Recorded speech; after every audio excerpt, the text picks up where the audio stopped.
உறவுகளே, அல்லாஹ்வின் நல்லடியார்களே, நானும் நீங்களும் தற்போது மிக பொக்கிஷமான ஒரு காலகட்டத்தை, மிகவும் நன்மைகளை கொள்ளையடிக்கக்கூடிய, நன்மைகளை வாரி வழங்கக்கூடிய ஒரு முக்கியமான ஒரு பருவ காலத்தை நாங்கள் நெருங்கிக் கொண்டிருக்கின்றோம். அன்புக்குரியவர்களே, இந்த உலக வாழ்க்கையை நாங்கள் பார்த்தோம் என்று சொன்னால், எம்முடைய அன்றாட தொழிலை நாங்கள் பார்க்கின்றோம்.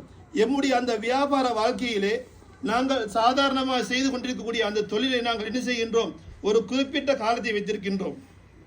எம்முடைய தொழிலிலே ஆடை வியாபாரமாக இருக்கலாம், அல்லது இன்னும் பல வியாபாரங்களை பொறுத்தவரையிலே ஒரு குறிப்பிட்ட சில காலத்தை நாங்கள் வரையறுத்து வைத்திருக்கின்றோம். அதனுடைய அந்த பருவ காலமாக சீசன் என்று சொல்லுவோம். அந்த சீசனை நாங்கள் எவ்வாறு முகங்கொடுக்கின்றோம்? எம்முடைய அன்றாட வியாபாரத்தை விட அந்த பருவ காலத்தை நாங்கள் அதிகமாக எம்முடைய பொருளாதாரத்தை வளர்த்துக் கொள்ள வேண்டும். என்னுடைய வியாபாரத்தை இந்த தினங்களிலே, இந்த குறிப்பிட்ட அந்த காலகட்டத்திலே அதிகமாக வளர்த்து கொள்ள வேண்டும் என்பதற்காக வேண்டி நாங்கள் பலவிதமான ஆயத்தங்களை செய்கின்றோம். என்ன செய்கின்றோம்?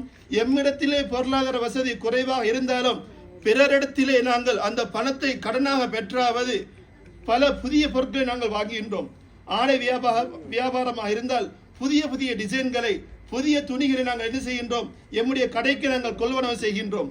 பழைய பொருட்களுக்கு நாங்கள் அதிகமான விலை கழிவுகளை கொடுத்து அந்த பொருட்களை எவ்வாறாவது வித்துவிட வேண்டும், இந்த பொருட்களை நாங்கள் எவ்வாறாவது முடித்துவிட வேண்டும் என்று அதற்கான நாங்கள் ஆஃபரை நாங்கள் கொடுக்கின்றோம்.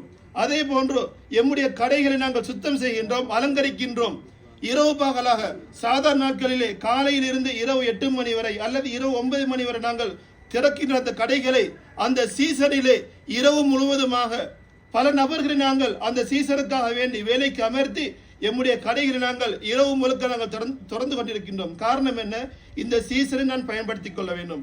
இந்த பருவ காலம், இந்த புத்தாண்டு காலம் பொதுவாக ஆடை வியாபாரத்திற்கு பெருநாள் தினங்கள் வருகின்ற போது, புத்தாண்டுகள் வருகின்ற போது அவருடைய ஆடைகளை விற்பனை செய்யக்கூடிய ஒரு சீசனாக அந்த பருவ காலமாக காணப்படுகின்றது. எனவே இந்த பருவ காலத்தை, இந்த சீசனை நான் முழுமையாக பயன்படுத்த வேண்டும் என்பதற்காக வேண்டி பலவிதமான முயற்சிகளை செய்து, பலவிதமான ஏற்பாடுகளை செய்து, ஒழுங்காக உண்ணாமல், ஒழுங்கான உறக்கம் இல்லாமல் என்ன செய்கின்றார்கள்? அந்த காலத்தை முழுமையாக பயன்படுத்துகின்றோம். ஏன்?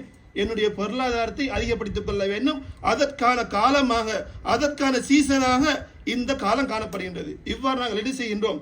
எம்முடைய பொருளாதாரத்தை வளர்த்துக் கொள்வதற்காக வேண்டி, சீசனை நாங்கள், இந்த உலகத்தை நாங்கள் பெற்றுக்கொள்வதற்காக வேண்டி இந்த காலங்களை நாங்கள் பயன்படுத்துகின்றோம். அன்புக்குரியவர்களே, இதே போன்றுதான் இந்த உலகத்திலே நானும் நீங்களும் படைக்கப்பட்ட நோக்கம் என்ன? நாங்கள் அல்லாஹ்வை நாங்கள் வணங்க வேண்டும், அல்லாஹுக்கு கட்டுப்பட்டு வாழ வேண்டும்.